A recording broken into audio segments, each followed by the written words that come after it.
So waking up is an idea which we communicate about, and that has importance and relevance in order to be able to speak about it.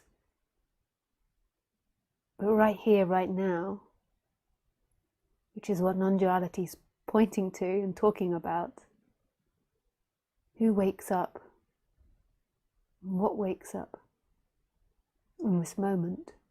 And this moment is all that you ever have. You never have your past of someone that hasn't woken up, and you never have a future of someone that's going to wake up. You only ever have what's happening now. And that's where the beauty lies. That's what's ignored in our current society.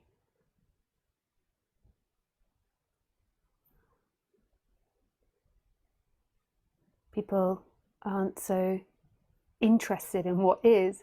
People are more interested in what's not, in something in past, in something in what has been.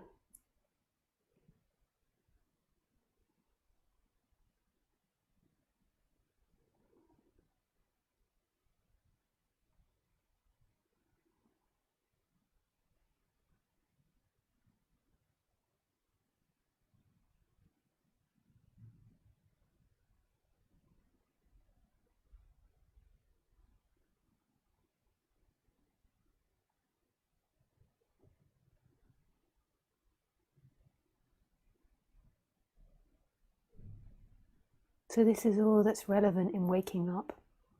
And in this moment, waking up and you and the world disappears. There is nothing but what's happening.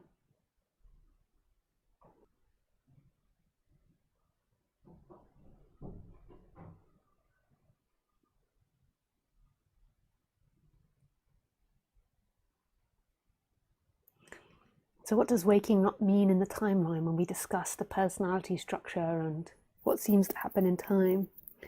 To me, so the way I speak about it is going to be so different to every teacher that speaks about non-duality.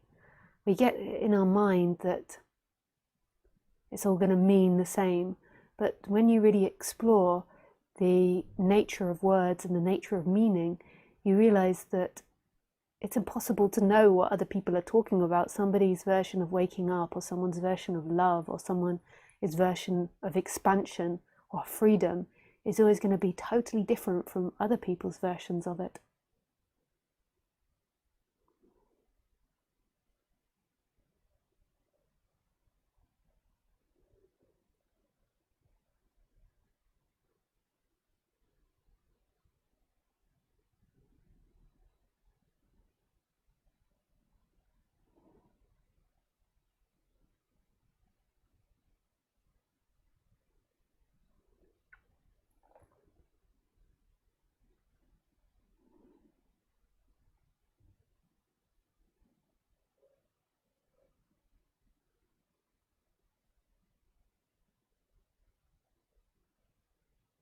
So my version of waking up, which might differ also from your version. You don't have to believe me if this is your experience, but you can begin to question that in the end.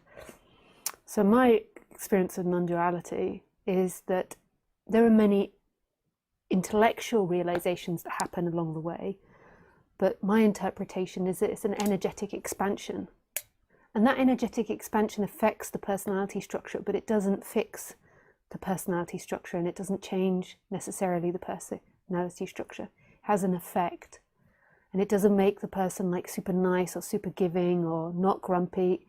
The person can be lots of different ways dependent on its conditioning. But for me, it affected it and it relaxed it and made it more like see-through, like a ghost, the personality structure.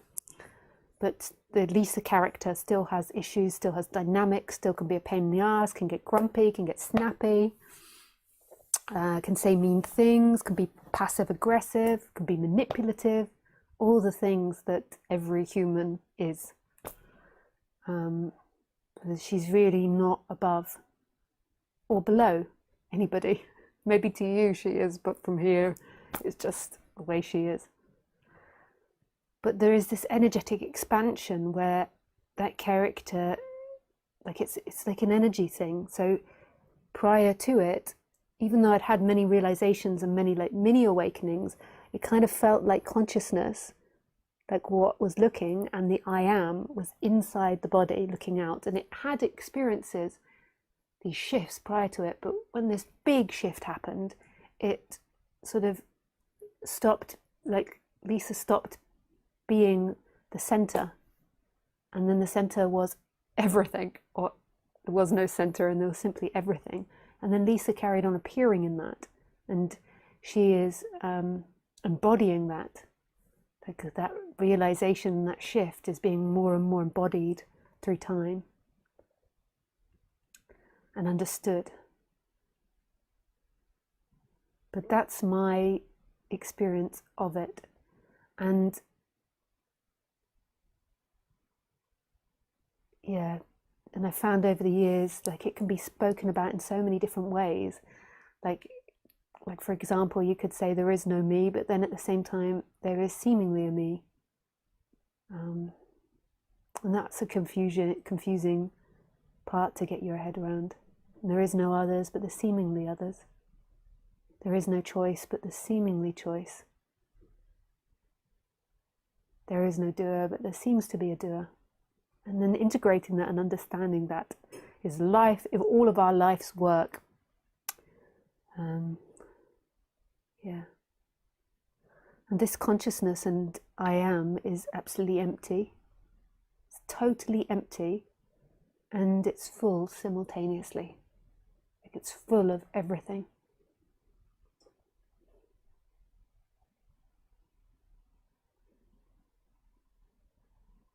It's empty and it's full. It has and is nothing, and yet it is everything.